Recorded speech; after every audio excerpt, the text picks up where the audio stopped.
जय शिवराय मित्रांनो. तर हे आहे आपलं आज सकाळचं वातावरण. एकदम मस्त आणि मस्त एकदम चिमण्यांचा आवाज.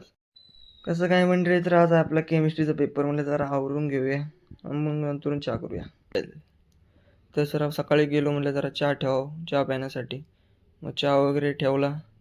चहाला म्हणलं उकळून देऊया. मग जरा थोड्या वेळाने चहा झाला. चहा प्याता प्याता जरा डोक्यात आलं, आईला आपले अजून पेपर किती दिवस आहे. मग चहा प्याता प्याता म्हणलं आपली तारीख बघावं. तर आज आहे 20 तारीख, आज आहे केमिस्ट्रीचा पेपर. आईला म्हणलं डोक्याचा मागचा ताप कधी जातोय आणि शेवटचा पेपर आहे 27 तारखेला. मग 27 तारखेला आपण मोकळंच आहे. तर अभ्यास करायला बसलो. ह्याच्यातलं काहीच आहे ना जिंदगी